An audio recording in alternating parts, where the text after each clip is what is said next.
Trump has sent 3 U.S. Navy destroyer ships to waters near Venezuela to pressure President Maduro.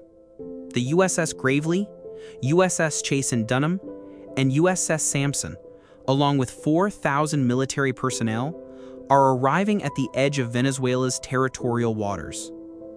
The message is clear: comply with American demands or face military pressure.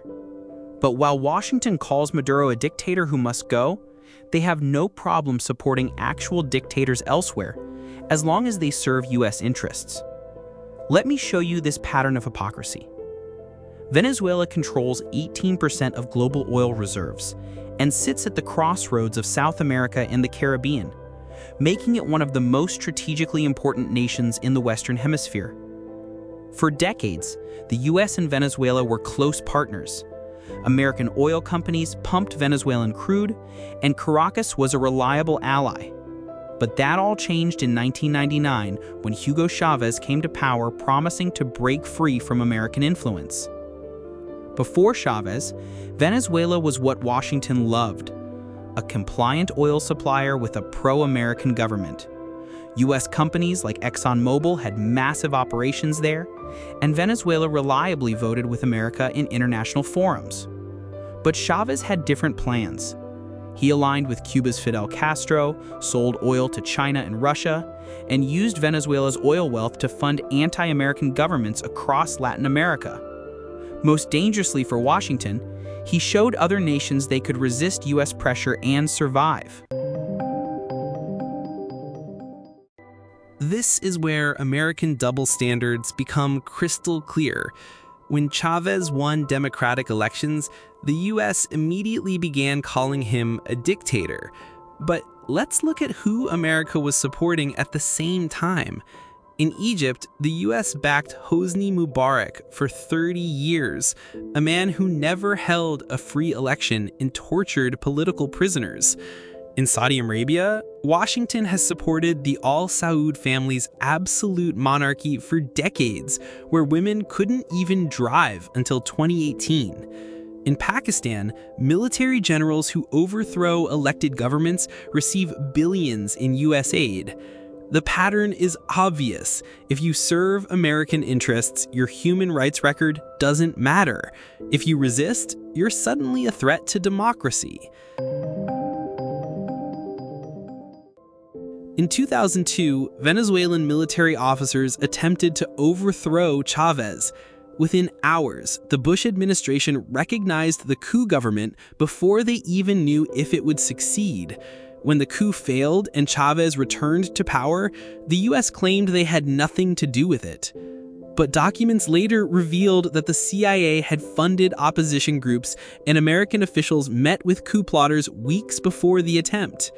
Meanwhile, that same year, the U.S. was condemning coups in other countries and lecturing the world about democracy. Under Obama, Trump, and Biden, sanctions have devastated Venezuela's economy. The U.S. blocked Venezuela from accessing the international banking system, seized billions in gold reserves, and made it nearly impossible for the country to sell oil.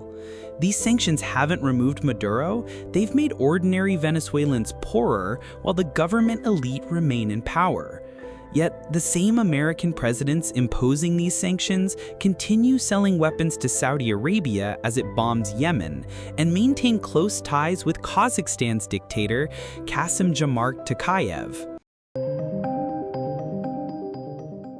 In 2019, the Trump administration recognized Juan Guaidó as Venezuela's interim president, despite him never winning a presidential election.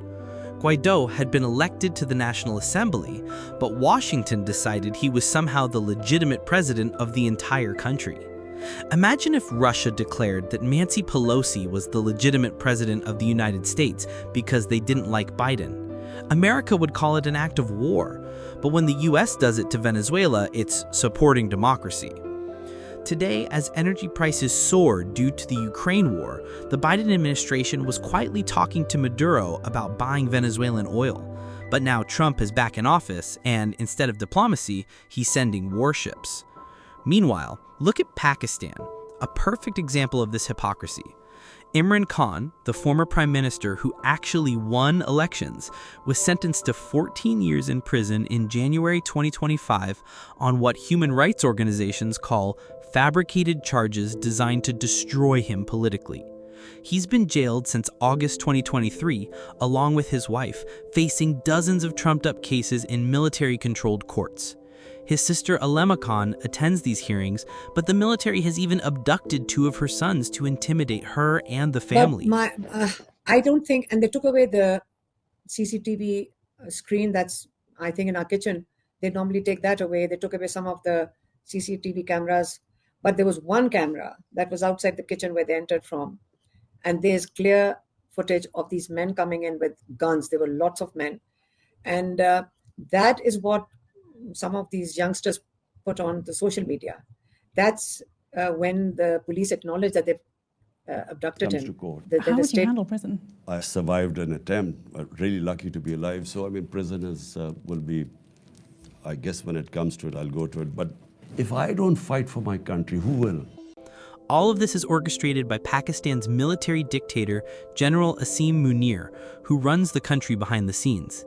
Yet Washington remains largely silent because Pakistan's military establishment serves American strategic interests in the region. The message is clear. It has never been about democracy or human rights. It's about control. This isn't unique to Venezuela. Throughout history, America has supported Pinochet in Chile, Marcos in the Philippines, the Shah in Iran, and Suharto in Indonesia. All brutal dictators who served U.S. strategic interests. When these same countries try to chart an independent course, suddenly, Washington discovers their human rights problems. It's a playbook that's been used for decades, and Venezuela is just the latest example. The Venezuela crisis isn't about saving democracy, it's about maintaining American hegemony in Latin America. Washington cannot tolerate successful resistance to its influence, especially from an oil-rich nation that could inspire others. This is why negotiations always fail. The U.S. isn't really interested in reforming Venezuela's government. It wants a government that will return to the pre-Chavez era of compliant partnership. The next time you hear American politicians calling someone a dictator, ask yourself, are they actually defending democracy, or are they just angry that someone won't follow orders? Because if history has taught us anything, it's that Washington's definition of dictatorship depends entirely on whose side you're on.